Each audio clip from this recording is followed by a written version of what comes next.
put off making this video because what I've recently discovered is so disturbing that I wanted to put my head in the sand.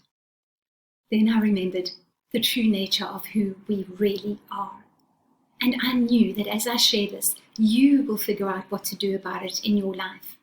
Maybe even this knowledge will make it to people who can change something big, or help just each of us make different decisions about our wealth that will end up changing everything. So what am I talking about is a book that was released in June this year. It's available for free, and I'm leaving the links below this video, written by a man called David Roger Webb. It's called The Great Taking. And it is about the scheme of central bankers to subjugate humanity by taking all securities, bank deposits, and property financed with debt. In other words, how they are going to take the wealth of the world, all of it. The author is an expert in the field of finance and investment, so there is a lot of jargon in the book, but you can get to the gist by reading just the prologue and the summary of each chapter. It's only 70 pages. Or you can even just read the prologue because it gives some real history. And if you read one other chapter, make it chapter 8, Bank Holiday. It will make your teeth curl and your hair stand on end. Webb is the furthest thing from a conspiracy theorist you can find. Through watching what was happening in the financial markets, he came to see exactly how they are going to collapse the system and take everything. Now, I always thought that Klaus Schwab meant, yes, the poor and middle class will own nothing.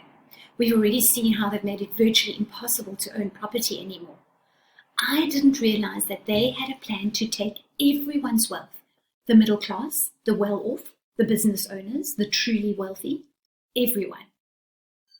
And what wealth are they talking about?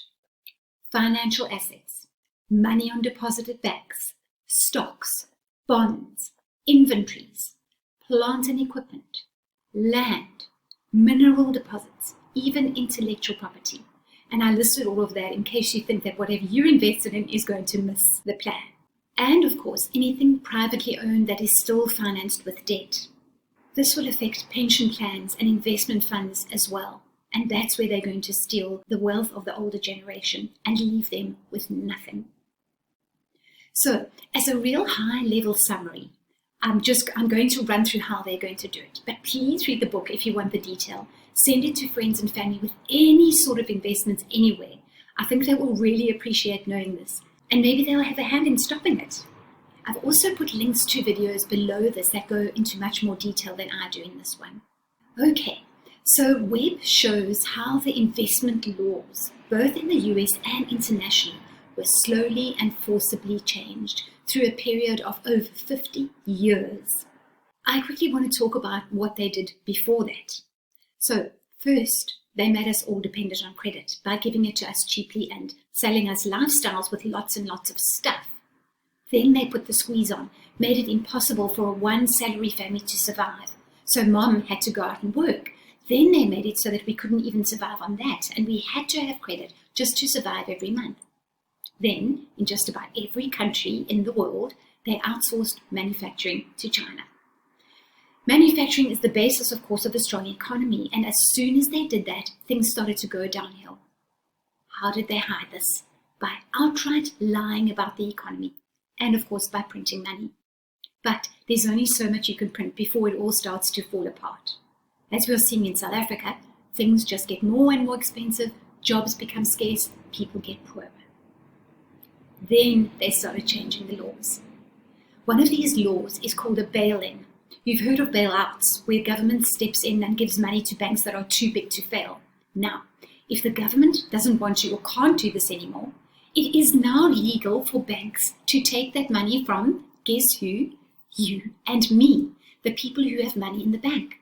So you wake up one morning and your savings and current accounts have been wiped out by the very bank itself. They are now legally allowed to do this. Okay, so let's dive deeper into what Webb specifically has to say. First, we look at this huge market of investments. I won't go very far into the detail because if you're anything like me, your brain tends to shut off with these terms we don't understand. Though I do think they've made it complex on purpose so we don't understand. Okay, so let's say you've got money to invest. So you buy shares in a specific company. You get a share certificate that states what you bought at what value, etc. Now, this is your personal property to trade or keep in your safe so you can cash it in later. You own that outright, an actual piece of the company, if you will. Now, for centuries, it's been like this. And this is where they changed the laws. Because now, instead of owning something specific, all investments are placed in a pool as collateral for just in case anything goes wrong. Okay, so you still own your little share, but it's actually sitting in a pool over here as collateral or backup if some company anywhere goes belly up, even a company you didn't invest in. Now, as in any bankruptcy, there's a queue of people wanting their money. But instead of you being able to take your share certificate because it's in the pool, you have to stand in line to get a share. And is this share equally divided amongst all the claimants? Oh no. Ahead of you are the secured creditors, basically the central banks. They get priority, and you, the ordinary share owner, goes to the back of the queue for whatever is left over. And trust me, that's not going to be much. Now, the book goes into detail how this clever sleight of hand was done, starting in the US and now worldwide. And it's not only for shares, but bonds and all other investment classes, all of them, everywhere. And because they've done this internationally, all shares across the world are now lumped together. So a market in the Far East, for example, fails, and your shares in an American company that you thought you had, or in the property market in Sweden, for example, stands as security for that market and is taken from you to give the secured creditors, the central banks, give it to them when things fail. Webb gives a great example in the book to help us understand this. Imagine you buy a car for cash, so you believe you own it, right?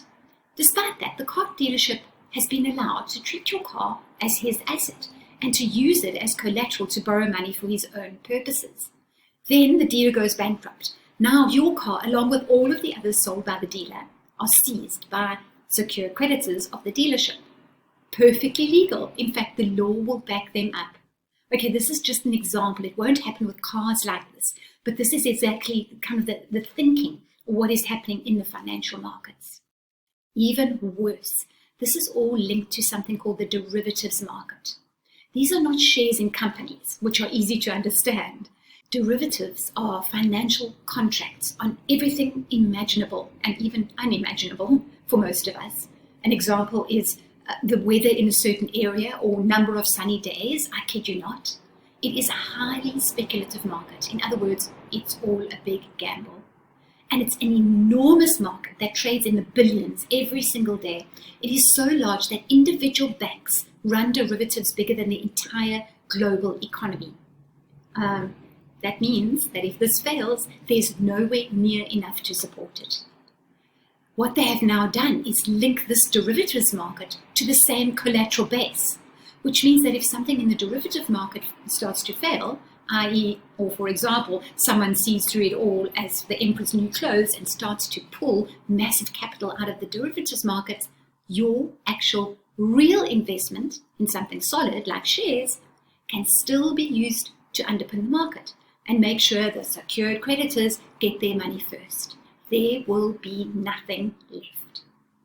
Now, I hope I've explained it correctly. It really is very complex, but the bare bones of it is that we've been conned.